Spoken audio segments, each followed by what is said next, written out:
Hello అండి, అందరూ ఎలా ఉన్నారు? ఇవాళ ఒక రెసిపీతో కాకుండా ఇంట్లోనే సులభంగా ఈజీ ప్రాసెస్లో చాలా సింపుల్గా కోకోనట్ ఆయిల్ ఎలా రెడీ చేసుకోవాలో చెప్పడానికి వచ్చాను. ముందుగా మన దగ్గర ఉన్న కొబ్బరినంతా ఇలా చిన్న చిన్న పీసెస్లా కట్ చేసుకొని ఒక బౌల్లో వేసుకొని సైడ్కి పెట్టేసుకోవాలి. దాని తర్వాత మనం కట్ చేసుకొని సైడ్కి పెట్టుకున్న ఆ కొబ్బరిని మిక్సీ జార్లో కొంచెం కొంచెంగా వేసుకొని మిక్సీ పట్టాలి. అలా మిక్సీ పడుతుండగానే ఆ కొబ్బరిలో కొంచెం కొంచెం వాటర్ వేస్తూ మెత్తగా గ్రైండ్ చేసుకోవాలి.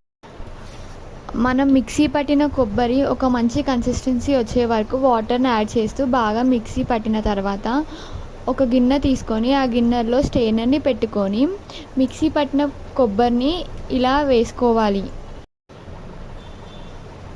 ఇలా మంచిగా మిక్సీ పట్టిన కొబ్బరిని స్ట్రెయినర్లో వేసుకున్న తర్వాత స్ట్రెయినర్ సహాయంతో కొబ్బరి నుండి వచ్చే కొబ్బరి పాలను మరియు కొబ్బరిని సపరేట్ చేసి ఇలా ఆ కొబ్బరిని ఒక గిన్నెలో సైడ్కి పెట్టుకోవాలి. ఇలా కొబ్బరి నుండి వచ్చిన పాలను ఒక గిన్నెలో వేసుకొని సైడ్కి పెట్టుకోవాలి. ఇలా ఈ కొబ్బరి నూనె చేసుకునే ప్రాసెస్లో కొబ్బరి నుండి వచ్చిన పాలే మనకి ఎంతో ముఖ్యం. ఇలా ఈ కొబ్బరి పాలను ఒక మంచి బాటిల్లో చూసి ఆ పాలను ఇలా బాటిల్లో స్టోర్ చేసుకోవాలి.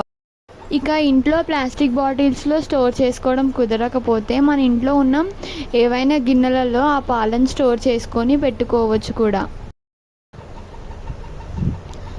అలా కొబ్బరి నుండి వచ్చిన కొబ్బరి పాలను బాటిల్లో స్టోర్ చేసుకున్న తర్వాత బాటిల్ని రివర్స్ చేస్తూ ఒక గోడకి ఆన్గా పెట్టి 1 డే లేదంటే ఒక నైట్ మొత్తం అలానే స్టోర్ చేసుకొని బాటిల్ని రివర్స్ అలా ఒక డే మొత్తం లేదా ఒక నైట్ మొత్తం బాటిల్లో స్టోర్ చేసుకున్న కొబ్బరి పాలని మార్నింగ్ చూస్తే దానిలో ఉన్న వాటర్ అంతా కిందికి వచ్చేసి గుజ్జు అనేది అంతా మొత్తం బాటిల్ పైన పేరుకుంటుంది. అలా బాటిల్లో ఉన్న వాటర్ అన్నీ కిందికి రావడం వలన మనకి ఈ ప్రాసెస్ చేయడం చాలా ఈజీ అవుతుంది. దాని తర్వాత మెల్లగా ఆ బాటిల్ క్యాప్ని ఓపెన్ చేసి ఒక జాలి హెల్ప్తో వాటర్ని అంతా పారబోయాలి. అలా ఈ బాటిల్లో ఉన్న వాటర్ని జాలితో సపరేట్ చేస్తూ ఉండాలి. దాని తర్వాత ఆ బాటిల్లో ఉన్న గుజ్జంతా వచ్చి జాలిలో పడిన తర్వాత జాలిని చిన్నగా మూవ్ చేస్తే ఆ గుజ్జు అనేది మనకు పర్ఫెక్ట్గా వస్తుంది. దాని తర్వాత ఆ బాటిల్లో మిగిలిపోయిన మిశ్రమాన్ని మరియు మన జాలిలో ఉన్న మిశ్రమాన్ని ఒక బౌల్లోకి వేసుకొని అంతా బాగా అలా మనం బాటిల్లో స్టోర్ చేసుకున్న కొబ్బరి పాల నుండి వచ్చిన గుజ్జుని ఒక బౌల్లో వేసుకున్న తర్వాతకి ఆ బౌల్ని లో ఫ్లేమ్లో పెట్టుకొని బాగా హీట్ చేయాలి ఆ కొబ్బరి నుండి వచ్చిన గుజ్జుని.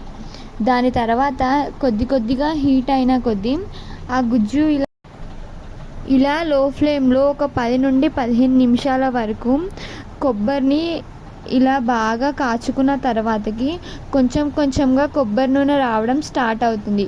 అలా కొబ్బరి నూనె వచ్చేంత వరకు లో ఫ్లేమ్లో బాగా కలుపుకుంటూ బాగా కాచుకోవాలి. దాని తర్వాత మనం అనుకున్న కొబ్బరి నూనె అయితే న్యాచురల్గా ఇంట్లోనే రెడీ చేసుకోవచ్చు చాలా ఈజీగా.